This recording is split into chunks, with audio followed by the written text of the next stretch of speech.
और जल संकट के बाद अब एक बड़ा मुद्दा देश में जो है वो है ईवीएम का। देश की सियासत में ईवीएम पर घमासान छिड़ा हुआ है। अमेरिकी बिजनेसमैन एलन मस्क के ईवीएम पर किए गए एक ट्वीट के बाद भारत में विपक्षी दलों के नेताओं ने एक के बाद एक ईवीएम की व्यवस्था पर सवाल उठाना शुरू कर दिया, जिसमें राहुल गांधी, अखिलेश यादव सरीके विपक्षी नेताओं ने ईवीएम के बहाने मोदी सरकार को घेरने की कोशिश की, तो वहीं बीजेपी और सरकार में उनके सहयोगी दल के नेताओं ने विपक्ष के आरोपों को हार की हताशा करार दिया। तो ईवीएम एक बार फिर से चर्चा में है और जब जब लोकसभा चुनाव आते हैं या फिर विधानसभा चुनाव आए हों, कोई भी चुनाव रहा हो, ईवीएम एक बहुत बड़ा मुद्दा होता है किसी भी पॉलिटिकल पार्टी के लिए और बार बार इसको उठाने का प्रयास किया जाता है। अब चुनाव हो चुके हैं, लेकिन इसके बाद भी किस तरीके से इस पर सियासत हो रही है ये आपके सामने है।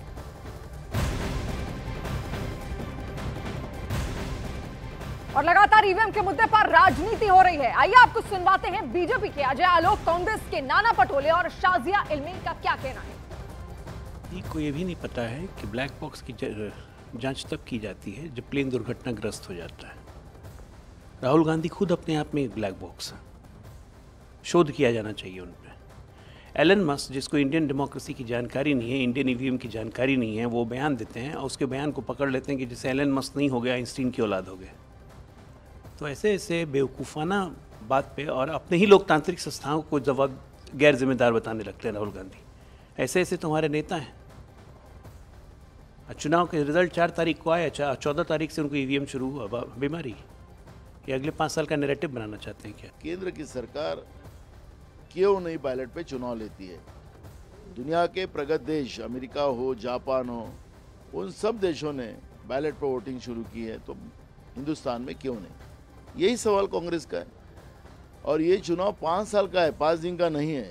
5 दिन की सरकार हम बनाते हैं, अगर 5 दिन काउंटिंग को लगते हैं तो उसमें फर्क क्या पड़ रहा है? तुमने 1 महीना चुनाव लिया है, 7 फेज में लिया है, कोई जरूरत नहीं थी हिंदुस्तान में। कानून व्यवस्था अगर इनके राज में खराब हुई है क्या, ये भी सवाल होता है। अगर आप राहुल गांधी जी की जीत जो उन्होंने दर्ज की है वायनाड और रायबरेली में देखेंगे तो वाकई में रहस्यमय है, ब्लैक बॉक्स।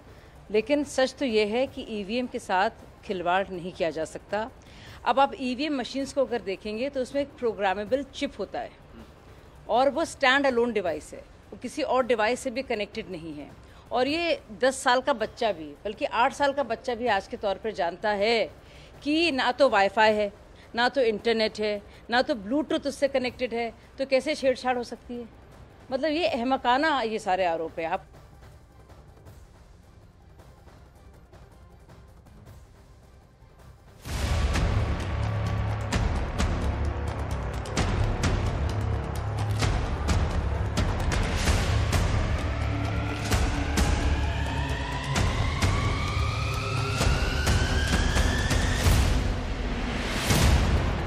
लोकसभा चुनाव हो चुका, बीजेपी को पूर्ण बहुमत नहीं मिला, विपक्षी दलों की सीटें बढ़ गई, कुछ राज्यों में बीजेपी का ग्राफ नीचे चला गया, लेकिन तीसरी बार मोदी की सरकार बन गई। विपक्ष को ईवीएम पर बोलने का मौका नहीं मिला, लेकिन अमेरिका के एक बिजनेसमैन ने ईवीएम को लेकर एक ट्वीट किया और हिंदुस्तान में सियासी घमासान छिड़ गया। ईवीएम एक बार फिर विपक्ष के लिए विलन बन गए।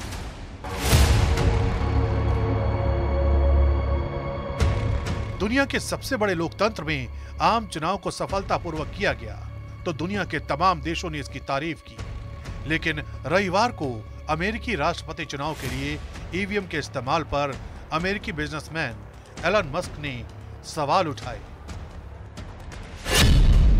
उन्होंने कहा कि ईवीएम को खत्म कर देना चाहिए क्योंकि इंसान या एआई से ईवीएम के हैक होने का खतरा है।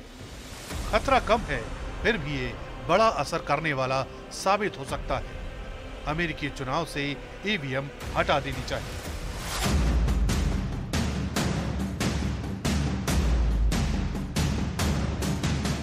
अमेरिका में नवंबर में राष्ट्रपति चुनाव है और उसी पर मस्क ने ये ट्वीट किया और अमेरिका को पेपर बैलेट पर वापस जाने की अपील की। अब इसी ट्वीट का बहाना लेकर हिंदुस्तान की सियासत में हंगामा खड़ा हो गया। राहुल गांधी ने ईवीएम की तुलना ब्लैक बॉक्स से करते हुए एक्स पर पोस्ट किया और कहा, भारत में ईवीएम एक ब्लैक बॉक्स की तरह है, किसी को भी ईवीएम की जांच की अनुमति नहीं है। हमारी चुनावी प्रक्रिया की पारदर्शिता पर सवाल उठते हैं। संस्थाओं की जवाबदेही की कमी से लोकतंत्र एक दिखावा बन जाता है।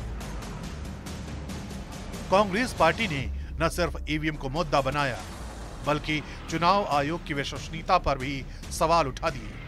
राज्यसभा सांसद कपिल सिब्बल ने तो चुनाव आयोग पर सवाल उठाते हुए विपक्ष से इस मसले को संसद सत्र में उठाने की अपील कर डाली। विपक्ष को जोर से सेशन में उठाना चाहिए और मैं तो समझता हूं कि जो इलेक्शन कमीशन ऑफ इंडिया है, खास तौर पे जो चीफ इलेक्शन कमिश्नर है, उनके बारे में कमी कहा जाए तो अच्छा है। उनका जो रवैया रहा है वो निष्पक्ष नहीं रहा। कांग्रेस ने ईवीएम पर सवाल उठाए तो बीजेपी और उनके सहयोगी दलों ने उस पर पलटवार किया और उल्टा कांग्रेस के साथ विपक्षी दलों से सवाल किया कि जहां वे जीते वहां ईवीएम सही, जहां हारे वहां ईवीएम गलत। अब उनकी बातों में अब कोई दम नहीं रह गया। अब बहुत बार से लोग ईवीएम और सबकी बात उठाते रहे हैं। जब जीतते हैं तो इनके लिए ईवीएम ठीक हो जाता है, हार जाते हैं तो हार का ठीकरा ईवीएम पर फोड़ते हैं। जहाँ महाविकास आघाड़ी की जीत हो गई उधर ईवीएम मशीन सही है, और जब हार हो गई तो ईवीएम मशीन के ऊपर ऑब्जेक्शन लेना, ये तो कौन सी हरकत है? अभी राहुल गांधी तो 2 जगह से जीते हैं, तो ईवीएम मशीन उधर बराबर थी, उधर बराबर थी, तो उन्होंने कहना चाहिए ईवीएम मशीन सब जगह खराब थी, मैं इस्तीफा देके फिर से चुनाव लड़ता हूँ। इससे पहले भी ईवीएम पर सियासी संग्राम हो चुका है। विपक्ष के नेता बार बार ईवीएम और चुनाव आयोग के साथ साथ चुनाव प्रक्रिया पर सवाल उठाते रहे और कुछ दिनों बाद ही संसद सत्र की शुरुआत होगी और सदन में ईवीएम का मुद्दा भी गर्म रहने वाला है।